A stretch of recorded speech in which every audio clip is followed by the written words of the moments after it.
डरावनी आपबीती YouTube channel में आप सभी का स्वागत है। इस चैनल में आपको डरावनी और रोमांचक कहानियां सुनने को मिलेंगी। यदि आपको डरावनी कहानियां सुनना पसंद है तो हमारे चैनल को जरूर सब्सक्राइब करें। हम इसी तरह आपके लिए डरावनी कहानियां लाते रहेंगे। अगर आप अपनी आपबीती हमारे साथ शेयर करना चाहते हैं तो व्हाट्सएप नंबर आपको डिस्क्रिप्शन बॉक्स में मिल जाएगा। आप हमें यहां से अपनी कहानियां भेज सकते हैं। तो आइए चलते हैं हमारी कहानियों की तरफ। आज की पहली कहानी हमें अभिषेक ने भेजी है। अभिषेक शिमला के चौहारा के निवासी है। इनके गांव में एक कहानी बहुत प्रचलित है जिसे इन्होंने हमारे साथ शेयर की है। तो आइए इनकी कहानी को शुरू करते हैं। मेरा नाम अभिषेक है। आज मैं आपको हिमाचल के गुम्मा गांव की एक बहुत ही पुरानी कहानी सुनाने जा रहा हूँ। आप लोगों में से जो लोग हिमाचल के होंगे कुछ तो इस कहानी को जानते भी होंगे। तो कहानी 1900 के दशक की है, जब परिवहन के कोई साधन उपलब्ध नहीं हुआ करते थे, सड़कें भी नहीं हुआ करती थी। गांव के कच्चे रास्ते पर चलाने के लिए कुछ ही लोगों के पास साइकिल हुआ करती थी। भारत में उस समय अंग्रेजों का शासन था। नमक पर टैक्स होने के कारण लोग नमक खरीदने से भी कतराते थे। हिमाचल की कुछ पहाड़ियों में चट्टानों का नमक पाया जाता है। लोग इन्हीं पहाड़ियों पर जाकर नमक खोद कर लाया करते थे। शिमला से काफी दूरी पर एक गुम्मा पड़ता है जहां नमक की चट्टानें पाई जाती थी। शिमला के एक गांव में एक पति पत्नी रहते थे जो इसी गरीबी के कारण नमक खोदकर लाने को मजबूर थे। पति बहुत शांत लेकिन मजाकिया किस्म का था। पत्नी भी भोली भाली लेकिन समझदार थी।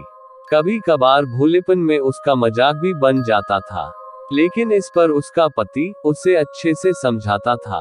एक बार की बात है, जब वह पति अपने घर से नमक लाने के लिए दूर के गांव गुम्मा जा रहा होता है। जाने से पहले अपनी पत्नी को सब कुछ अच्छे से समझा देता है। अभी उसकी पत्नी है भोलेपन में कहती है, आपको तो लौटने में काफी दिन लग जाएंगे, मैं अकेली इस घर में कैसे रहूंगी।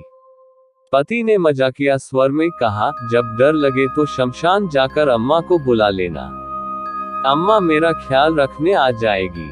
पहाड़ी भाषा में अम्मा अथवा आमा को माँ कहा जाता है। ऐसा मजाक करने के बाद पति मुस्कुराता हुआ घर से निकल गया। कि भोली भाली पत्नी उसके मजाक को समझ नहीं पाई। दिन को सारा काम करके चूल्हा चौका समेटने के बाद जब शाम हुई तो वह सच में शमशान घाट चली गई और उसने अपने कई साल पहले मरी हुई सास को अपना ख्याल रखने बुलाया। बुरी शक्तियां वैसे भी इंसानों के करीब आने का कोई मौका नहीं छोड़ती, और जब बात बुलावे की हो तो यह इसे झटपट कार कर लेती है। शमशान से लौटने के बाद पत्नी खाना खाने बैठी। अभी उसने पहला निवाला तक नहीं खाया था कि तभी घर के बाहर से एक आवाज आई, दरवाजा खोल दे, देख मैं आई हूँ। इतना सुनना था कि पत्नी दौड़ी दौड़ी दरवाजे के पास गई, पर देखा कि उसकी सास दरवाजे पर खड़ी है। पत्नी ने उसे अंदर बुलाया और उसके हाल चाल पूछे। इस पर उसकी सास खड़ी रही।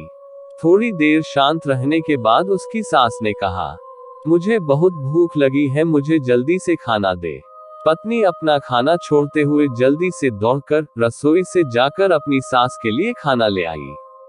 उसकी सास ने बहुत तेजी से हुआ खाना खा लिया और ज्यादा खाने की मांग करने लगी। जल्दी ही जितना खाना पत्नी ने बनाया था वह सारा खाना उसकी सास खा गई और ज्यादा खाना मांगने लगी। बेचारी भोली पत्नी यह सोचती रही कि शायद ऊपर उन्हें कोई खाना नहीं देता होगा। इसी भोलेपन में उसने फिर से खाना बनाया और अपनी सास को खाने को दिया। सास ने वह खाना भी खत्म कर दिया। अब पत्नी थोड़ा डर चुकी थी और स्थिति को समझने भी लगी थी। पत्नी ने लकड़ियां खत्म होने का बहाना बनाया और लकड़ी लाने बाहर गई। कुछ देर सोच विचार करने के बाद जब वह अंदर आई तो देखा जितना भी खाना उसकी सास ने खाया था वह सारा खाना उसकी सास के पीछे लगे एक ढेर में पड़ा हुआ है। ये बात समझ गई कि जो उसके घर में आई है वह उसकी सास नहीं बल्कि कोई प्रेतात्मा है। आखिरी बार खाना परोसने के बाद पत्नी ने डरते हुए अपनी सास से कहा, अम्मा और कितना खाना खाएंगी आप? इस पर सास भड़क गई और बोली, जल्दी से खाना ला वरना मैं तुझे ही खा जाऊंगी। इतना सुनते ही पत्नी घर से बाहर भागी और गौशाला में जाकर छुप गई। कहा जाता है कि गाय में सभी देवी देवताओं का निवास होता है और गाय को पवित्र भी माना जाता है। परिणाम स्वरूप वह आत्मा गौशाला में प्रवेश नहीं कर सकी। वह बाहर से ही उसे खाना देने की मांग करने लगी, जोर जोर से चिल्लाने लगी। डरते हुए पत्नी ने वह रात गौशाला में ही गुजारी।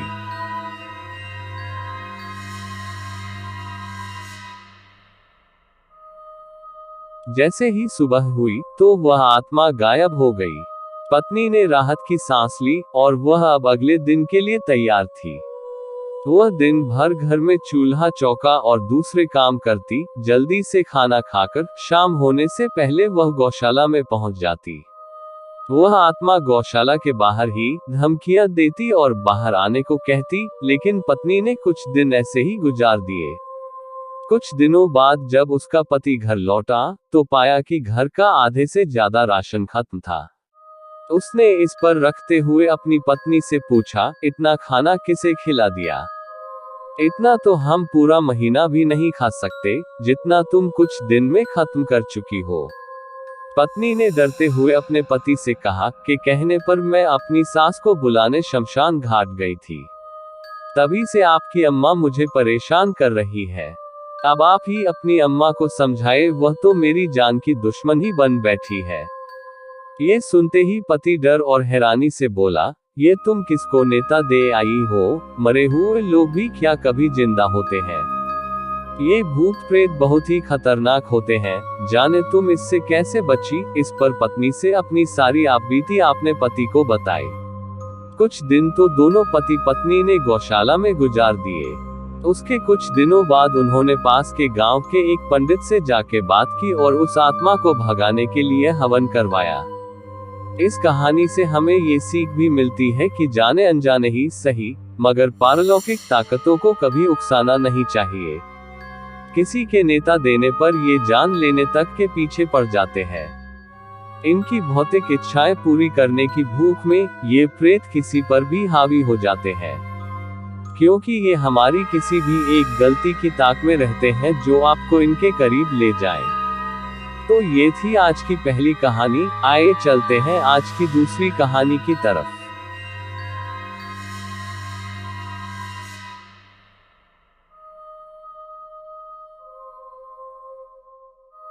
आज की दूसरी कहानी जिस जगह की है वो हिमाचल प्रदेश के सोलन से लगभग 11 किलोमीटर की दूरी पर स्थित है। इस जगह का नाम है दाक्षाई। ये भारत का एक बहुत पुराना कैंट टाउन है जो समुद्र तल से 5600 मीटर पर स्थित है। दाक्षाई की खूबसूरत पहाड़ियों और हरियाली को देखकर कोई यह विश्वास नहीं कर पाएगा कि यह जगह भारत की भूतिया जगहों में से एक है। दाक्षाई को मुगल काल से भूतिया किस्सों के लिए जाना जाता है। कहा जाता है कि मुगल काल में जो व्यक्ति राजा से विद्रोह कर देता था उसे दागे शाही कहते थे, जिसका मतलब है शाही दाग। ऐसे अपराधियों को सजा देने के लिए इस जगह एक जेल का निर्माण किया गया था और वक्त के साथ दागे शाही से बदलकर धीरे धीरे इस जगह का नाम दाक्षाई हो गया। इस जगह को लेकर कई भूतिया कहानियां प्रचलित हैं। एक कहानी के मुताबिक दाक्षाई जेल में कैदियों को कड़ी यातनाएं और कठोर सजा दी जाती थी, जिससे जेल में उनकी मृत्यु हो जाती थी। कहा जाता है कि आज भी उन कैदियों की आत्मा यहां भटकती रहती है। ये जेल उस समय हिमाचल के काला पानी के नाम से मशहूर थी। कुछ लोगों का कहना है कि लगभग 1909 के दशक में जब देश में ब्रिटिश हुकूमत थी, उस समय दाक्षाई में कई सुविधाएं मौजूद थी। उस समय ब्रिटिश मेजर जॉर्ज वेस्टन अपनी पत्नी मैरी के साथ दाक्षाई में रहता था। मेजर डॉक्टर था और उसकी पत्नी नर्स, लेकिन दोनों के कोई बच्चा नहीं था। एक बार मेजर और उसकी पत्नी को एक संत मिले, जिनके आशीर्वाद से मेजर की वाइफ प्रेग्नेंट हुई। लेकिन प्रेगनेंसी के 8वें महीने में ही मेजर की पत्नी की मौत हो गई। उस समय मेजर ने अपनी पत्नी और अजन्मे बच्चे को दाक्षाई में दफना दिया और उनके लिए बहुत खूबसूरत कब्र बनवाई। कहा जाता है कि इस कब्र में लगा हुआ संगमरमर बहुत कीमती था, जो कि इंग्लैंड से मंगवाया गया था। और जैसे जैसे समय बीतता गया, मैरी की कब्र से जुड़े कई किस्से स्थानीय लोगों में फैलते गए। यहाँ रहने वाले लोगों का मानना था कि जो गर्भवती महिला मैरी की कब्र से संगमरमर का टुकड़ा ले जाएगी, उसको बेटा पैदा होगा। कई लोगों ने बेटे के जन्म के लालच में यहाँ से संगमरमर ले जाना शुरू कर दिया, जिससे मैरी के कब्र का खूबसूरत स्ट्रक्चर खराब होने लगा। कई लोगों का कहना था कि अपनी कब्र को बचाने के लिए मैरी की आत्मा ने सबको परेशान करना शुरू कर दिया। कई लोगों ने ये दावा भी किया है कि उन्होंने यहाँ पर मैरी की आत्मा को घूमते हुए भी देखा है। हालांकि इसने कभी किसी को कोई नुकसान नहीं पहुंचाया है, मगर यह फिर भी एक सत्य है कि किसी के दुर्भाग्य की निशानी को लोग बेटे के जन्म से जुड़ी अफवाहों के चलते लालच का शिकार होना पड़ा। लोगों का मानना है कि लोगों ने मैरी की शांति को भंग कर दिया है, इसी कारण से उसे इस जगह में अपनी मौजूदगी महसूस करानी पड़ी।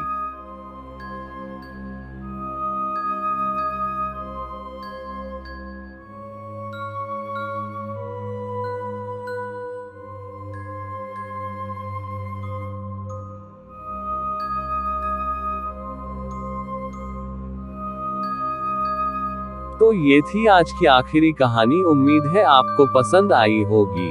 तो मिलते हैं कुछ और रोमांचक कहानियों के एक नए सफर में। तब तक के लिए स्टे घोस्टली।